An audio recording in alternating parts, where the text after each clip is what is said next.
Welcome to Plus Talk on Plus Life, where we are all about turning positive into a plus. My guest today, CNN anchor Don Lemon. He's got a new book out. This is The Fire, What I Say to My Friends About Racism. Don, good to see you, sir. Thank you for being here. Are you kidding me? I'm happy to do it. Let's just jump straight in, shall we? Look, this Okay. is The Fire, What I Say to My Friends About Racism. I'm notoriously a slow reader.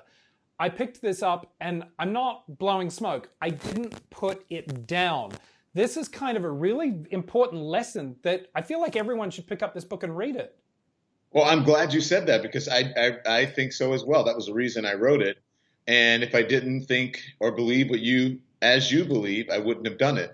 And listen, we need some unification right now. We need unity, don't you think? And this book is about unity. It's not about division. It's not about being accusatory. It is about holding people accountable, but it's also about grace. So yeah, I'm glad you feel that way. And my executive producer said the same thing. She said, Don, I usually we'll read a page here and a page there, a chapter here, chapter there. She said, I sat down and one night and I stayed up till 3 a.m. reading the entire book. And it's so relevant, don't you think, Karl? When I told my boyfriend about this book, who happens to be a 28-year-old black man, and I said, did you know about this? Did you know about this? Did you know about this? And there were things and historical things in this book that he had never heard of. And I said, how is that possible in this country that this is major stuff that has happened? You're a 28-year-old black man, you've never heard of it. Well, first of all, I would say you're dating a 28-year-old. My God, you robbed the cradle. But second, careful. But I would say it's true because our history has been whitewashed. I mean, we teach kids things in the history books that are used to elevate some people and denigrate or downplay other people. And we just don't learn about it because young people learn, especially young white kids, that the country was built in their image. That's the perception that they want people to have. And the history of this country has been that way since we've been teaching it through an American lens or through an English lens. We learned that Columbus discovered America. Columbus didn't discover America. America was here. To say that in the presence of a Native American, and they will tell you what you can do. Go do to yourself. So, look, that's part of the reason I wrote the book, is to teach people about history, to give them an understanding that it's okay to teach the true history of the country. And it doesn't mean that you are anti-American or that you don't love the country. You just want everyone to be operating at the same level of truth.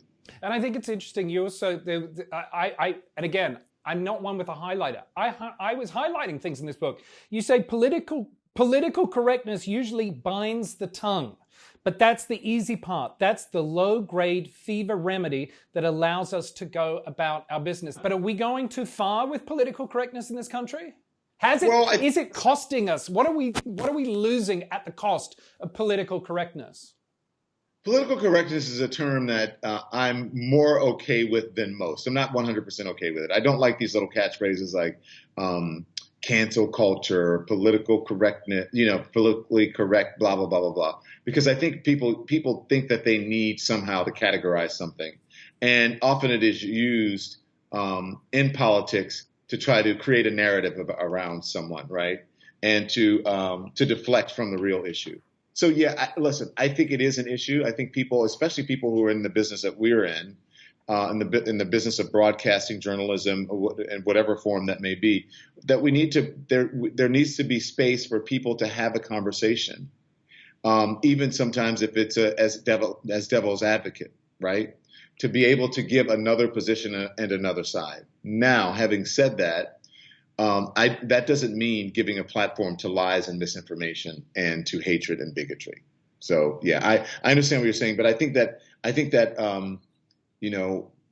we've gone a little bit too far with trying to cancel everyone. And if someone doesn't think in our narrative are exactly the way we are, then you want to cancel them. I think we've gone way too far with that, and it's detrimental to our growth as human beings. Do you think America has an anger issue, Don?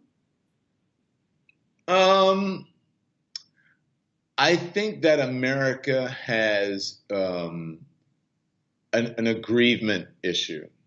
I think that people have been because there has been an assault on truth and reality in this country, especially in the past 5 years or so. Right. An That assault. we live, An assault, more like a massacre. yeah, I wouldn't disagree with your words, but I think you're right. But there's been an assault, a massacre on truth, if you want to put it that way. We live in a post-truth society. And I think that people are operating on misinformation and lies. And when you don't get an election that turns out the way that someone has lied to you about, then you become angry and you feel like, well, this can't be right. Someone has stolen it from me. Then it ends up with an insurrection on Capitol Hill. Or then you believe that Joe Biden is not the legitimate president of this country, or that an election was stolen by, all of those black people in all those urban areas. So I think, do we have an anger problem? Anger may be one of the results, but mostly what we have is a misinformation, people who are co-opting and exploiting, quite frankly, a lot of people's ignorance. Stay tuned for next week's part 2 of my one-on-one with Don Lemon.